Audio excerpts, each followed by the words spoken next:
নামাজের আমলের সওয়াব হলো মাহদুদ, আর রোজা নামক আমলের সওয়াব হলো গায়রে মাহদুদ।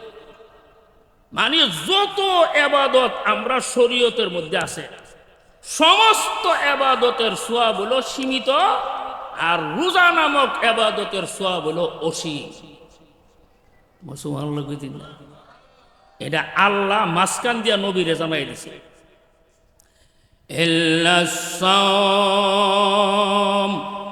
ইয়া রাসূলুল্লাহ, আপনি বলছেন প্রত্যেকটি আমলের সওয়াব বাড়ায় দেওয়া হয়, বাড়াইতে বাড়াইতে 700 বানানো হয়, কিন্তু রোজাটা বাদে রোজাটার আপনি আলাদা করেন, রোজাটার আপনি সাইড করেন। রোজার আমল বাড়তে বাড়তে 700 পর্যন্ত বাড়ে না, রোজার আমলের সওয়াব বাড়তে বাড়তে কদিন বাড়ে? ও অনন্ত অসীম কাল বাড়তে থাকবে। কোন কারণে জানেননি? ফাইন্নাহু লি, এই রোজাটা হলো আমি আল্লাহর জন্য। যারা রোজা রাখে একমাত্র আমার জন্য রোজা রাখে, আর কাহারও জন্য রোজা রাখে না। নামাজটা কোনো সময় মানুষকে দেখানো যা, হজটা কোনো সময় মানুষকে দেখানো যা, দান খয়রাতরা কোনো সময় মানুষকে দেখানো যা, জিকির আজকার কোনো সময় মানুষকে দেখানো যা, কিন্তু রোজা মানুষকে দেখানো যায় না। রোজা মানুষকে দেখাইবার কোনো সুবিধা নাই, এবং যিনি রোজা রাখে একমাত্র আমার জন্য রাখে। যেমন রোজাদার ব্যক্তি ঠিক দুপুরের সময় বাসার মধ্যে গেছে, তৃষ্ণায় তার কলিজা শুকায়া গেছে, কিন্তু গিয়া দেখে ফ্রিজের মধ্যে ঠান্ডা শরবত রেডি করে সাজায়া রাখছে। খাইতে মন চাইতেছে কিন্তু খাই না, কলিজা শুকনা, ইচ্ছা করলে শরবতটা খাইতে পারে কিন্তু খাই না। কেন খাই না? এখানে তার ছেলে নাই, এখানে তার মেয়ে নাই, এখানে তার বিবি নাই, এখানে তার কেউ নাই, কেউ নাই। ইচ্ছা করলে খাইতে পারে কিন্তু খায় না। কেন খায় না জানো নি? এখানে যদিও কেউ নাই, আমি আল্লাহ আছি। কাজে রোজা আমার জন্য নাও, হজ আমার জন্য নাও হইতে পারে, নামাজ আমার জন্য নাও হইতে পারে, দান খয়রাত আমার জন্য নাও হইতে পারে, জিকির আজকার আমার জন্য নাও হইতে পারে, কিন্তু রোজাটা একমাত্র আমার জন্য হয়। এই রোজা মানুষকে দেখানো যায় না। যারা রোজা রাখে একমাত্র আমার জন্য রাখে। ঠিক না বেঠিক? তো রেখা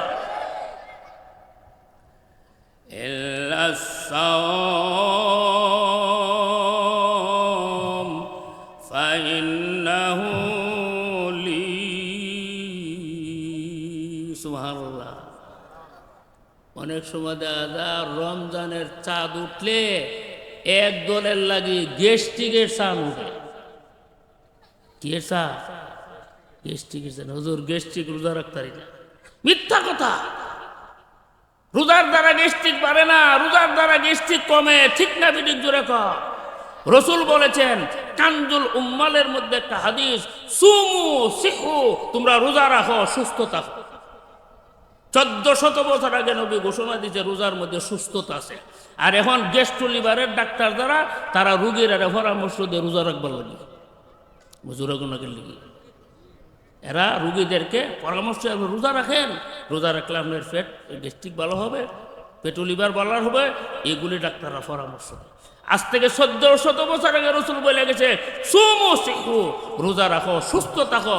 নিশ্চয় রোজার মধ্যে সুস্থতা আছে। ঠিক না বেঠিক? তবে ইফতারির সময় একটু বাচ্চা টাচ্চা খাইয়ে, সারাদিন রোজা রেখে যদি রাস্তাঘাটের জিনিস যদি খাইয়া গলা পর্যন্ত ফিল আপ করেন তো গেস্ট্রিক হইব। যে রাস্তার ময়লা ইতানো ভরতেছে, বুট বাজি করে রাখছে দিনের একটা সময়। কটার সময়? একটা সময় বুট বাজি করে রাস্তার কানে দিয়ে বই রয়েছে, সারাদিন দোলা বালু ভরছে, সন্ধ্যাবেলা ইতুয়া করে খাইতেছে। গেস্ট্রিক হইতো না? আর ওই মনে হইতো না? রোজা রাখলে গ্যাস্ট্রিক বাড়ে, এটা মিথ্যা কথা। রোজা রাখা দেখেন, আল্লাহ রসুল বলছে রোজার দ্বারা সুস্থতা আছে।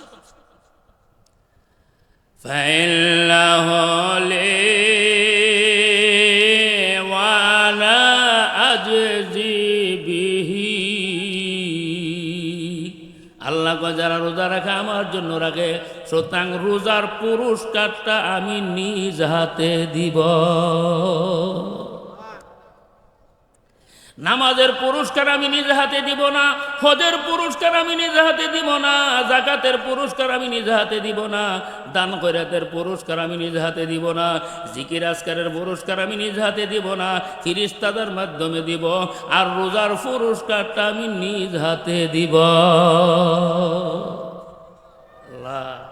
আল্লাহ যদি নিজ হাতে পুরস্কার দেয় তাহলে এই পুরস্কারের মানটা বাড়বো না কমবো? কোনো একটা দেশের প্রধানমন্ত্রী যদি তার এমপিকে একটা ফুলের তোড়া দেয়, সারা দুনিয়ার খবর আইব তো অমুক দেশের প্রধানমন্ত্রী এমপিরে ফুলের তোড়া দিচ্ছে। এই প্রধানমন্ত্রীর হাতটার দাম বেশি না আল্লাহর হাতের দাম বেশি? আর আল্লাহ বাদ দিন না, সারা জগতের প্রধানমন্ত্রীর এক পাল্লাত রাখলে আমরা নবীর জুতার দুলার সমান হবে না, ঠিক না বেটিক জোরে কর। আল্লাহ বলবে, এ দাতিয়ারা সর্দার ভাই, রোজা রাখছিলি না? রাখছিলাম আমার সামনে, আল্লাহ সামনে ডাকিয়ে নেব, নিয়ে নিজ হাতে রোজাদারের হাতে পুরস্কারটা দিয়ে দিই। সুবহানাল্লাহ জোরে কর। আচ্ছা, আল্লাহর হাত থেকে পুরস্কার নিতে আমরা রাজি আছি না? তাহলে রোজা ওগুলো তো কেন না? রোজা তখন লাগবো নি, তখন লাগবো নি, তখন লাগবো নি, রোজা রাখন লাগবো নি। রোজা রাখলে আল্লাহর কাছ থেকে আল্লাহ নিজ হাতে আপনাকে পুরস্কার। আরেক এবারত আছে হাদিসের, আনা উজ্জাবি, আল্লাহ বলেন রোজার বদলা আমি নিজেও। সুবহানাল্লাহ জোরে কর। রোজার বদলা তুমি কি পাইবা জানো নি? রোজার বদলা আমি আল্লাহকে পাইবা, নামাজের বদলা জান্নাত পাইবা, হজের বদলা জান্নাত পাইবা, যাকাতের বদলা জান্নাত পাইবা, জিকিরের বদলা জান্নাত পাইবা, দুরুদের বদলা জান্নাত পাইবা, দান খয়রাতের বদলা জান্নাত পাইবা, রোজার বদলা আমি আল্লাহকে পাইবা। রোজা যদি রাখো আমি আল্লাহ তোমার হয়ে গেলাম, আর আল্লাহ যদি আপনার হয়ে যায় সব আপনার হয়ে গেল, ঠিক না বেঠিক জোরে কর। জান্নাত থেকে বড় হলো আমার আল্লাহ, ঠিক না বেঠিক? ওয়া আনা উজজা বিহি। আরে আল্লাহর হয় বলে কি মানে হরমপুর যা, ইয়ানো বলে গেলে আল্লাহর হয় হরমপুর হুদা গাঞ্জা হো, ঠিক না বেঠিক জোরে কর। এই গাঞ্জা হুরের আড্ডার মধ্যে গিয়ে আল্লাহর হইতে না, আল্লাহকে রোজা রাখ তুই আমার ভাই। জোরে কোনা গেলে কি আরো জোরে, আরো জোরে। গাঞ্জা ঘরের আড্ডার মধ্যে আল্লাহর ভাবা, গাঞ্জা নাফা, যে নিশা অপবিত্র হারা, যে আড্ডার মধ্যে হারাম কাম চলে, এই আড্ডার মধ্যে আল্লাহরে তালাশ করলে পাওয়া যেত না, ঠিক না বেঠিক জোরে কর। বাদশাহ হারুনুর রশিদ, উনি মুসলিম সম্রাট ছিলেন, খলিফাতুল মুসলিমিন ছিলেন। তো উনি কালো এক দাসীকে খুব ভালোবাসত। এই নিয়ে সমাজের সমালোচনা যে উনি কালো বিশ্রী দাসীটারে ভালোবাসে কেন, এর কারণ কি? এই সমালোচনা যখন তিনি কানে গিয়ে বসল, তখন তিনি একটা আসর করছে, একটা কনফারেন্স করছে। এখানের মধ্যে রাষ্ট্রের বড় বড় কর্মকর্তা যারা এমপি মন্ত্রী উপস্থিত হয়েছে, আর যত দাসী বান্দি আছে সবগুলির উপস্থিত করছে।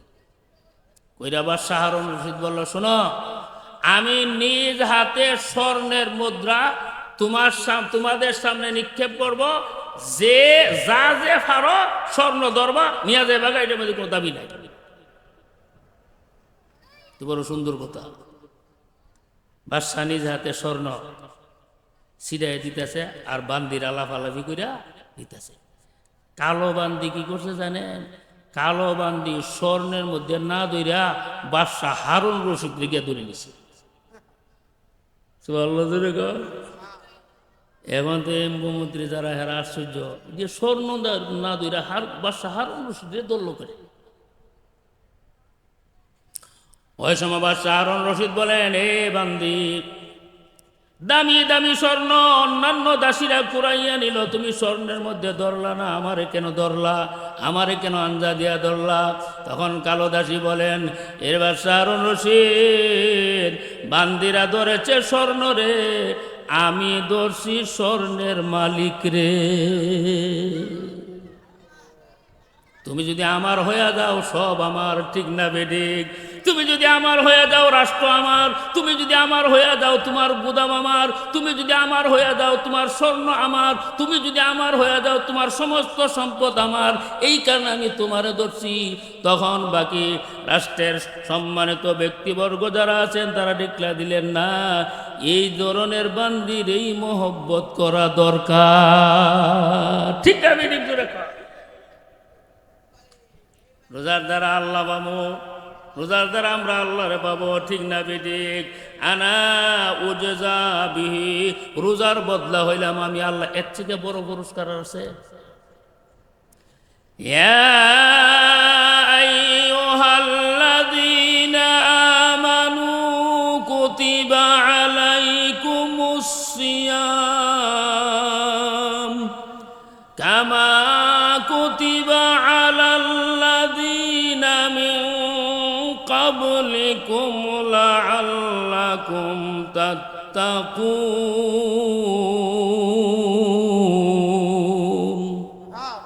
হে ঈমানদারের দল, তোমাদের উপর রোজা ফরজ করা হয়েছে যেমন তোমাদের পূর্ববর্তী লোকদের উপরে ফরজ করা হয়েছিল।